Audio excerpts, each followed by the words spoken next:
Welcome back to Fleshing It Out Career Edition. We are here today with Theresa Markham. Thank you so much, Theresa. Sure, thanks for having me. Theresa is currently a financial planner, but I actually met Theresa many years ago, and she was at the time a divorce and family law attorney. Then she spent time at home diving into homeschooling, which is all the rage now, and then finally is currently financial planning. So I love that trajectory of all those changes. But today for our career talk, we're going to talk about your years as an attorney and kind of how that whole career unfolded and how that worked for kids that might be interested in that field. Yeah, great. I think so few seniors in high school who think, oh, I want to be a lawyer when I grow up, don't really know what the law schools are looking for, what aspects of your personality work, and the fact that there's so many different ways to practice law. That's so true. As you get older, as I always joke, you start meeting friends. You're like, oh, a lawyer, I have a law question for you. And every lawyer's like, that's not my field. That's not my field. That's not my field. You got to talk to the ones that are in the right field, right? So, so when you got into a lawyer, like what got you into that field and kind of a description of what that was? Yeah, I think I was an advocate from a very young age. I was always the person going around and standing up for some underdog situation. And so in my 20s, I was going to college at night, working full time on my own. And someone put me back in touch with, hey, have you ever thought of law school? And I said, yeah, I actually intended to do that. And that's a good thing to go back and do. So I actually went to law school at night, which is 4 years instead of 3 years. While I worked full-time in the brokerage business on Wall Street, where I had worked since I was 20. And I would recommend that to anyone, to go to law school at night. You're taking 4 classes instead of 5. So the only difference is really doesn't feel part-time, because you're bringing something to the table in terms of already being out in the real world, working, what business is about. Maybe you know a little bit how money works, and you just appreciate more the significance of what you're learning and how it's going to apply to people. So that was great. So by the time I graduated law school, I'd been in the brokerage business for 10 years, and it was easy for me to land a job at Morgan Stanley's law department when I graduated. That's great. So you talked about the law school. I never even thought of like the night school as an option. So what kind of education, like kind of from starting from high school to now, what was kind of the education, training, things like that? So you need your bachelor's degree, and you need to take the LSATs, which is the entrance exam. And then you need law school, and then you need to pass the bar in whichever state. Most states have a different one. A lot of kids think, and a lot of their advisors actually think, that if you want to go to law school, you should take some sort of politics major, government pre-law major, criminal justice major. They actually don't. The top law schools want a much more liberal arts major. The law school wants to be the one to create your legal mind. Don't come in with your own opinions. No, Don't just kidding. come in with your own thinking abilities. And law school is all about learning how to think. The bar exam classes that you take for 2 months after you've gone to law school for 4 years is all about learning what the law really is. And there you go. So the big thing is you need to have a solid liberal arts meaning thinking, reading, writing, speaking. Those are the skills you need to come out of your bachelor's degree with. That's great. I was in a fun side note, liberal arts major, and I did it because I liked the idea of the flexibility of kind of, you could do anything from law school to teach to lots of different options. Exactly. When you were practicing law, what did an average day look like for you? So at Morgan Stanley, that was corporate America, and corporate America is very political. So if you're going to go into corporate America, that's great, but you just got to know the politics are vicious in any department. But the average day, it was like a 9 to 6 job. It was in World Trade Center. And we didn't have cell phones back then. So we really didn't take our work home with us. No one emailed each other at 10 o'clock at night, sort of thing. You left it all there. That was the 90s. As a private practice lawyer, I had my own firm. And having your own firm is just a 24/7 gig. It's 60 or 70 hours a week. Just like if you owned your own coffee shop business. It never stops. It never stops. And so if you're an entrepreneurial spirit type person, you're probably going to end up in a small to medium-sized firm type person being a rainmaker. If you're not an entrepreneurial person, you're probably going to end up in some version of a corporate lawyer scenario. That's nice how there's the two different tracks. So it's not like you have to fit in one mold. There's like different ways it can play out for you. Yeah, and I think people don't realize that. And aside from where you practice, the type of lawyer you are. So I ended up being a litigator, which is what I was a divorce attorney. Ultimately, that was the niche I did. And that's basically in a courtroom speaking a whole lot, doing a whole lot of writing, and working a whole lot face-to-face with clients. And you're helping them solve a problem. But the litigation is in the courtroom type of thing. And litigators, we're crazy. But we love what we do. We're very passionate. What do you mean by that? What do you mean by you're crazy? Like what? We love battle. Oh, yeah, like, yeah. My husband would call me and he would say, well, how's your day going? I'm like, this guy did this and I'm going to rip this guy's head off and blah, blah, blah. He's like, I'm sorry, having a rough day. I'm like, no, I'm having a great time. We love battle. So that's litigators. And the non-confrontational people would really like to hole up with, a whole bunch of contracts, which I love contract law too, or that kind of thing. And, but non-confrontational. So that's a different type of lawyer. So you have, within the law, different types of practices, not just where you could practice. There's a main theme, though, that runs through lawyers. There's a few main themes. This might not be one of your questions. I think it's helpful. Okay. I want to hear it. So I'd say if you're a junior or senior in high school and you're analytical, which means you really like the chemistry and the physics, and maybe you like coding, but you're also somewhat creative. That is the quintessential American lawyer combination. So if you don't have that creative side, you really need that creative side because American law is very adaptable. You need to creatively take what's happened in the past and apply it in your favor and how you want to argue what's going on with your case. Other countries, it's just much more statutory, but American law, you need the creativity, you need the analytics and the logic. You need to love reading. Do not go to law school if you do not want to read at least 500 pages a week of small print. You have to love reading and you have to actually do the reading. You can't read the cliff notes of the Iliad and the Odyssey. We're the nerds who actually liked reading King Lear and the Iliad and the Odyssey. So if you're that person, law is probably your avenue. And I was also a math nerd. So when you combine the math nerd, that's where the financial opportunities came in. That was very helpful in divorce practice. Yeah. But definitely. all lawyers are usually, that said, so those are the positive qualities. Emotionally, most of us are insecure egomaniacs.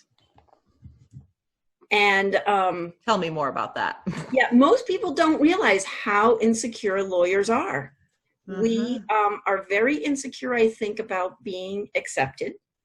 And the way we compensate for that is we inflate our ego by believing that our intellect should make anyone admire us. But admiration is still not the same as liking, right? At heart, we still want people to like us. So hopefully in your legal career, you outgrow that insecure egomaniac emotional state that you come into it with. And hopefully in your legal career, you mature and you say, I don't need that Esquire name to make people like me. I can just become a likable person. Who knew? But that's why I think so many people don't like lawyers, because they don't realize inside they're just this little person who wants to be liked. Well, I like you, Theresa. I love you. Backstory, I've known her for over 15 years. And it's so funny you say that, because side note for students watching my podcast, I've actually interviewed a handful of lawyers, and I always have joked, like, I just love connecting, and I love how you like drop some truth bombs right here, guys. Like, it's not going to be true for everyone, blah, blah, blah. But I love how you cut to the heart of it. And because that's like you said, people don't always like it because there's all this emotional stuff. And that's the part that, getting into careers, there's a lot of our own egos and our own pride and things like that. And the more we can kind of strip that away, the more fulfilling our careers can be, and the more fulfilling relationships can be. Know thyself. And you have to know that that's who you're going to be working with. Mm-hmm. If you go to work at a law firm with 15 lawyers and 3 partners and however many associates, that's who you're working with. A lot of flawed, brilliant egomaniacs. Okay. And somehow we all do this dance around each other's egos and we make it work. But you got to know that going in. And I think that knowing the lawyers that I know, I think that's why so many have started their own practices, because it's like, there might be traits of that, because we're all self-centered because we're human beings, we have to constantly fight that selfishness. But I think that's kind of one of those, like, for you, like, I don't want to be like this forever. Like, you kind of start to notice that stuff about yourself. And then you're like, how can I use the skills I have, the analytics, the creativity, and the passion for law? You spent all that time going to law school. How can you use it, but without it probably slowly suffocating you, kind of moving on to your own field? So, right. That's great. So I think you actually covered, that was very insightful, Theresa, because I was going to ask some of the favorite and least favorite parts of your job and anything else career related that students need to know. But so if there's anything more, but I think you just did such a great job of giving, like, kind of peeling back the layers and giving a behind the scenes look. Because you see movies with lawyers all the time, and it's kind of this glamorized profession. And you talked about how much reading goes into it. Like, there's the nitty gritty, and then there's that whole emotional side. So thank you so much for touching on that. I think the best advice that I'm trying to close these alerts that keep popping up on my thing, and hopefully it won't pop up on yours. Oh, no, it's all good. Okay. Can't see it. I think the best advice that I could give high school students who want to go to law school is talk to your professor's lawyer friends, not the ones who are actually just professors, but their friends who are practicing law, and talk to as wide a range, both in their topic of law, like divorce law, contract law, blah, blah, blah. The ones who have their own business or in a small firm, the ones who are in a big firm, the ones who work for Morgan Stanley, the ones who work for Becton Dickinson, the ones who work for the government in different areas, because you're in Virginia, right? Yeah. So at some point I thought, hey, why not become a district attorney? Become a prosecutor. I'd love that. Get to fight all the time. Fight all the time. That'd be great. And I walked into a colleague's office, and there was a 40-watt bulb in his office. And he was talking about how he couldn't get pleadings out because the fax paper ran out at 5:15 and the secretary leaves at 4. I'm like, this is not how business runs. I am not having this kind of experience trying to get work done. So I knew right away government work in that line of field. And then there's lawyers who get into, in your neck of the woods, obviously, the consulting, all the government contracts, and there's a lot of the lobbyists, the attorney lobbyists, the attorneys behind the politicians, sort of thing. So that's its own little field. Yeah, it's a whole other, like finance in New York is its own little field, and you got to be aware of the fact that even though you're 18 and you want all the boxes checked, and you want to say, okay, I'm deciding on this for the rest of my life, life happens, you change, hopefully you grow, and things change, and you say, there might be a good reason for me to change what I'm doing for now temporarily, which is what happened to me. Mm-hmm. And when I get through that season in my life, I totally loved having law as an option to go back to, and possibly in different ways. And having that law degree and that law experience makes me extremely valuable and sought after to re-enter the workforce, or for other people to hire. Yeah. So it gave me a lot of options, and I got to choose the one that I felt worked best for me, for where I'm at now at 54. So I think a law degree gives you a law degree plus legal experience gives you tons of flexibility. And I'm glad you mentioned that, because the lawyers I've interviewed, so many, have changed, either switched their practice, their focus, or have left and done something similar with you. And I think that with young kids, as we wrap this up, a common theme that I've seen in these interviews is, how I got to where I am it wasn't that straight line. It was the ups and downs. It was the changes. And I think that there's so much pressure, sometimes you have to figure out the career. And then once you're in it, you're in it. And just having that reminder to plant those seeds for kids, for you guys now, is this doesn't have to be a forever thing. You can do it, and it could help you out on your journey and lead to other opportunities. So I think that's neat that you're walking that out.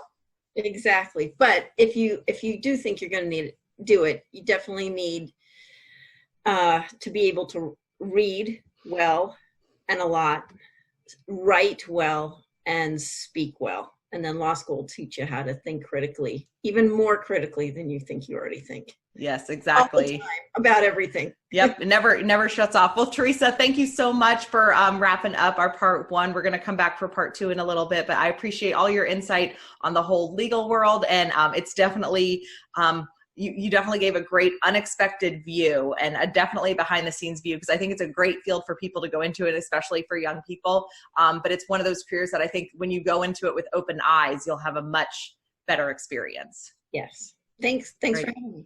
Thanks, Theresa. All right. And we're back with part two. Thank you so much, Theresa Markham. She is currently a financial planner, but she has a background in law, practicing family and divorce law, as well as spending time homeschooling, which we are all doing now if you have kids at home, now that we're filming this during the pandemic. So Theresa is a wealth of knowledge. We were just on part one, we discussed kind of what it takes, some expectations for the going into law school. And so to kind of wrap up that, some bonus questions are, what are some misconceptions people have about your career, a career in law? I think people think we make tons of money for no good reason. Well, no good reason, but if you're talking about a corporate lawyer, we're just making whatever the corporate salary is, right? But if we're talking about practicing lawyers, whether they're big firms or whatever, people think $400 an hour, it's a lot, but the overhead is huge. So I'm probably taking home 25% of whatever our billable hour is. So if you think you're going to become a lawyer, charge $400 an hour, and walk out of there with $400 an hour for 40 hours a week in your pocket, that just isn't going to happen. I think the other thing is, law is a business, just like selling widgets. So someone in the widget factory has to go out and get. Side note for kids watching or students, if you don't know, like a widget is just a term to describe anything that is being sold. So okay, shoes, microphones, cups. Yeah, cups, right. So coffee shop. So, you have to go out and acquire clients who are going to buy your widgets. And that takes time and energy. And there are people whose personalities are very adept at that. Those are the rainmakers.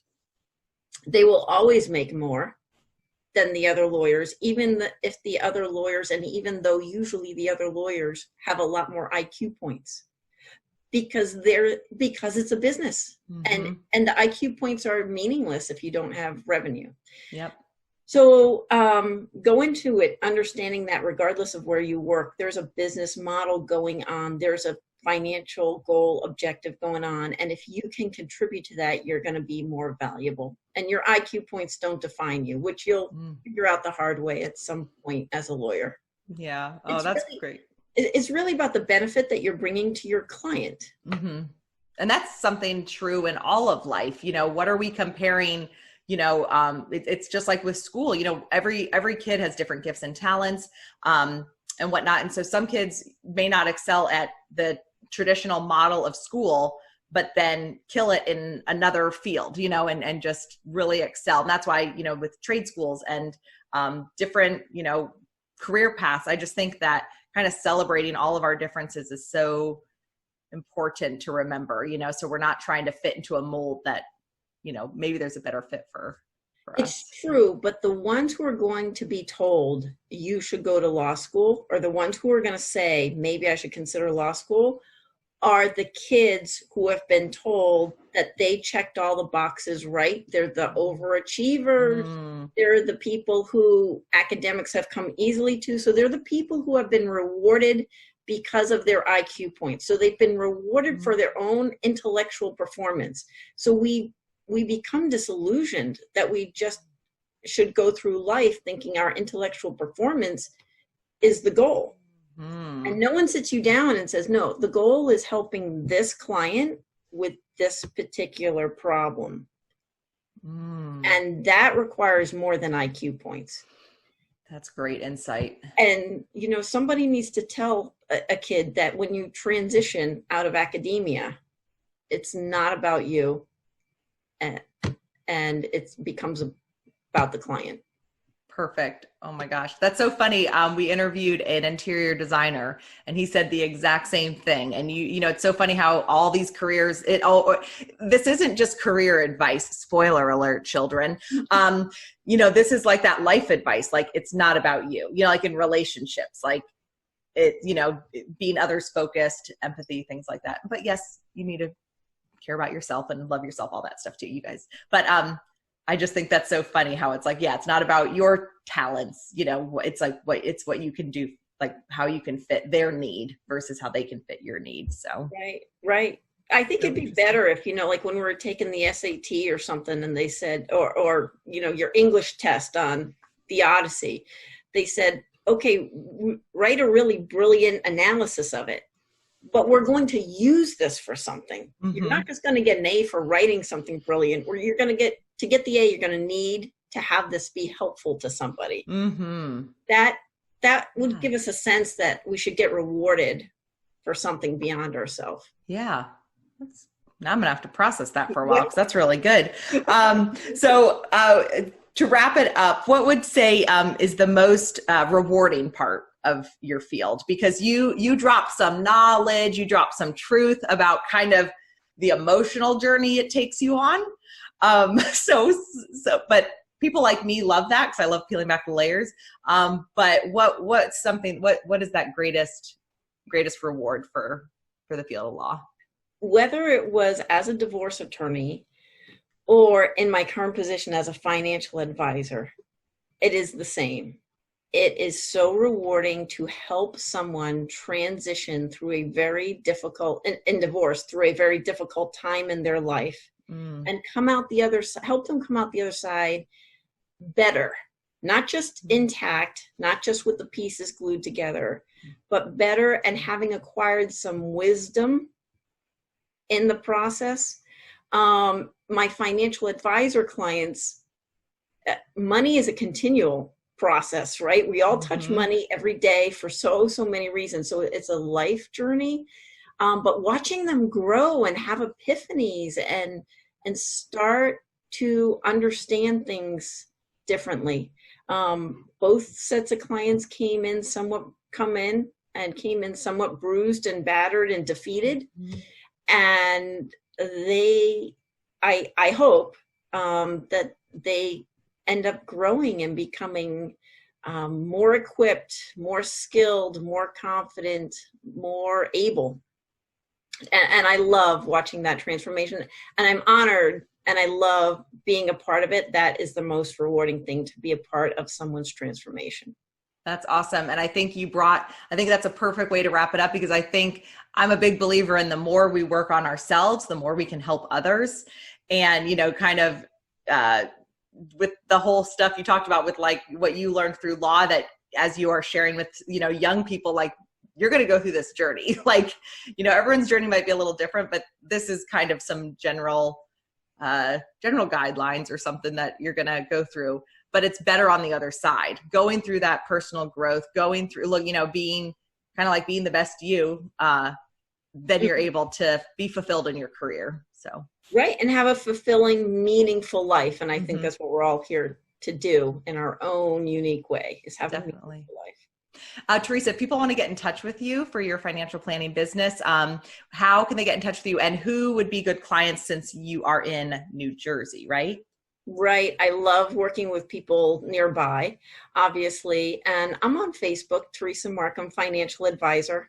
I'm at Theresa@LexingtonAv.com. I think those are the go-to places for most people these days, right? Perfect. Well, Theresa, thank you so much for your time, your honest insight. I greatly appreciate you. And I just appreciate you being one of my cheerleaders and mentors from many years ago, and to continuing to this day. So thank you so much. Oh, thank you. Same here. Bye-bye. Bye.